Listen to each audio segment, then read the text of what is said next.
Assalamu alaikum wa rahmatullahi ta'ala wa barakatu. Kamar yadda kuka sani, sunana Sadiq Ahali, mazaunin birnin Brussels, Belgium.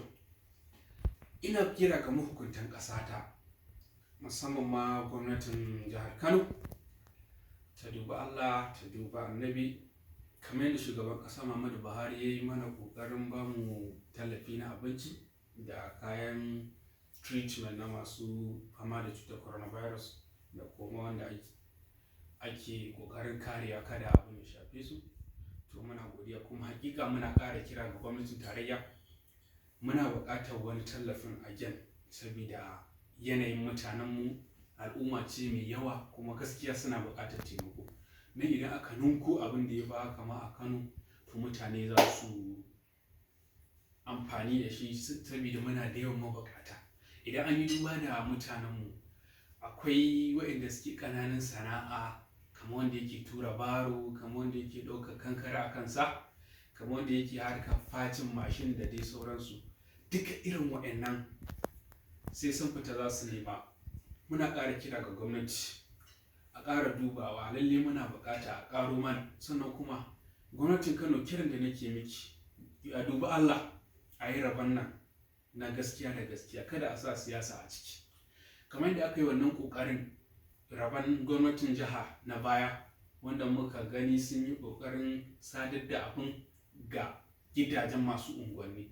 To hakika hakan ya burge ni. Ina kuma burin a ƙara yin haka, kuma a ƙara faɗaɗa tunani, inda wata hanyar da tafi wannan ma a ƙara faɗaɗa, domin taimakon ya je inda aka san ya je, ma'ana a kai wa ainihin mabukata. Sannan kuma gwamnati, ina mai ƙara kiranki, kuma ina mai ƙara baki shawara a matsayina na ɗan Najeriya, a ƙara wa talaka gata, a ƙara kula da talaka, a ƙara taimaka wa talaka, domin su suke yin zaɓe, su suke shiga rana, su suke gashi nan. Sannan kuma idan an yi duba da ƙasarmu, talakawan sun fi masu arzikin yawa a cikin ƙasa. To ina kira ga gwamnati a ƙara dubawa, Janar Muhammadu Buhari, a ƙara dubawa. Hakika mun gode, sannan kuma muna buƙatar ƙari, a gaskiya muna buƙatar ƙari.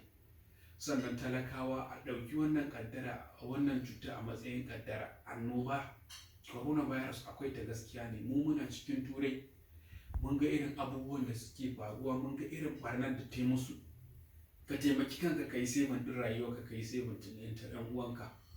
Dan Allah, dan Annabi, talakawa, wannan ne roƙona a gare ku, ku kuma gwamnati roƙona a gare ku, a ƙara kawo tallafi, a ƙara. Na yaba wa Janar Muhammadu Buhari a matsayin wanda ya ba mu tallafin abinci tirela 110. Amma kuma yana ƙara kira, yes Muhammadu Buhari, muna ƙara kirawa a ƙaro. Muna godiya, mahukunta da kuma masu hannu da shuni, kuma kun yi daidai gwargwadon iko, amma muna buƙata a ƙara. A duba, in an ba wa dama, hagu ma tana buƙata, ma'ana maƙocinka na kusa da kai. A duba. Allah ka kawo mana ƙarshen wannan annoba. Wassalamu alaikum. Sunana Sadiq Ahali, daga nan Belgium, Brussels.